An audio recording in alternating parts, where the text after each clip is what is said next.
रेत माइनिंग ने मजदूरों के लिए रास्ता तैयार कर दिया, पर 400 घंटों से ज्यादा लंबे समय से चल रहे मिशन श्रमवीर को दुनिया का सबसे मुश्किल ऑपरेशन बताया जा रहा है।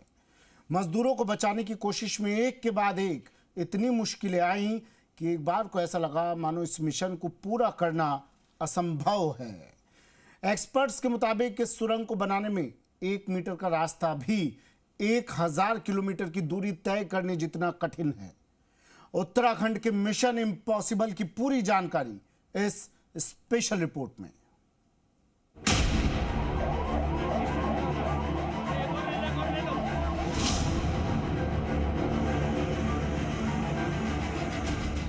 उत्तरकाशी की सुरंग में दुनिया का सबसे मुश्किल ऑपरेशन। 2023 के हिंदुस्तान ने चुनौतियों को मात देकर 41 श्रमवीरों को बचा लिया। 41 men home safe, no one injured. And then you'll be reporting the most extraordinary event that I'm aware of for at least the last few thousand years. This does not normally happen. Silkyara सुरंग अपने आप में नामुमकिन mission लग रहा था। इसमें कई बार ऐसे तरीके अपनाए गए। देश भर की एजेंसियों को साथ लाकर एक ऐसा ऑपरेशन चला जो 400 घंटों से ज्यादा देर तक चला और इसने चुनौतियों की चट्टान तोड़ दी।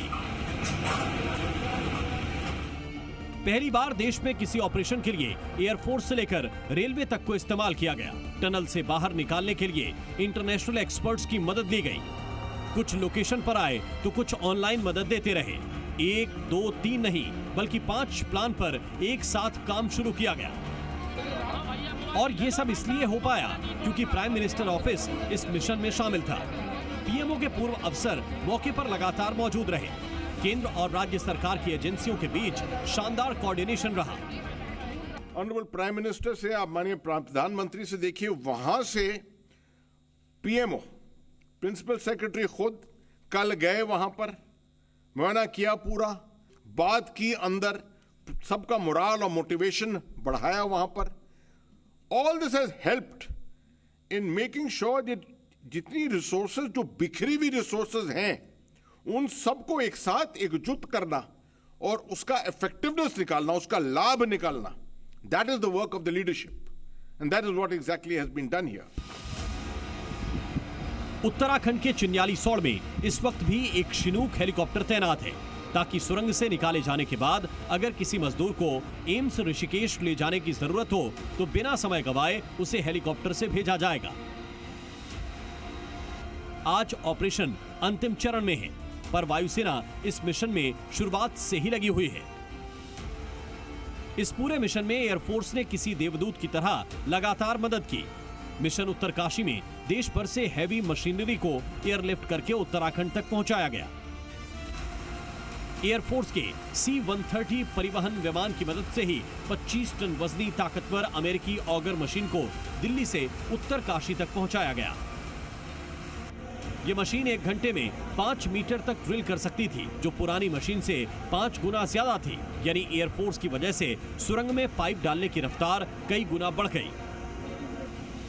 सिर्फ 20 नवंबर को ही 36 टन से ज्यादा उपकरणों को एयरलिफ्ट किया गया। इनमें वो मशीनें और पाइप्स भी थे जिनको बिना समय गंवाए मौके तक पहुंचाना जरूरी था और एयरफोर्स ने यह तय कर दिया कि हर सामान सुरक्षित तरीके से मौके तक पहुंच जाए। कुछ मीटरों के इन पाइप्स ने मजदूरों की जान बचाने में कितना बड़ा रोल अदा किया, ये इंटरनेशनल एक्सपर्ट अर्नोल्ड डिक्स से सुनिए। Even if we were 1 meter is still 1,000 kilometers under an avalanche. Right. Because you never know what's coming next. Rescue के ये 17 दिन बहुत भारी पड़े। एक के बाद एक अड़चनें आईं और उनको सुलझाने का रास्ता भी ऑन द स्पॉट तलाश किया गया। 12 नवंबर को पहली चुनौती थी कि मजदूरों से बात कैसे हो। कुछ घंटे की कोशिशों के बाद 4 इंच के एक पाइप से मजदूरों को खाना पीना, ऑक्सीजन और दवाएं भेजी गई। दूसरी चुनौती थी कि जितना मलबा हटाया जाता उतना ही गिर जाता। इसके समाधान के लिए पाइपों को डालने का प्लान बनाया गया। तीसरी चुनौती शुरुआत के 8 दिनों में आई, जब 2 प्लान फेल होते दिखे। इसके बाद रेस्क्यू टीम ने 5 तरफ से ड्रिलिंग का प्लान बनाया और जब मजदूर दिमागी तौर पर कमजोर पड़ने लगे तो उनकी बातचीत उनके परिवार वालों से करवाई गई। मजदूरों का हौसला बढ़ाया गया। ये तो सिर्फ कुछ उदाहरण हैं। कदम कदम पर ऐसे न जाने कितने उपाय किए गए, तब जाकर मजदूरों की सुरक्षित वापसी का रास्ता तैयार हुआ है। कुल मिलाकर 41 भारतीयों की जान बचाने के लिए पूरा देश एक होकर लड़ा और विजय पथ पर आगे बढ़ा। Bureau report, C media. चलिए, वक्त एक ब्रेक का है, जल्द हाजिर हूं।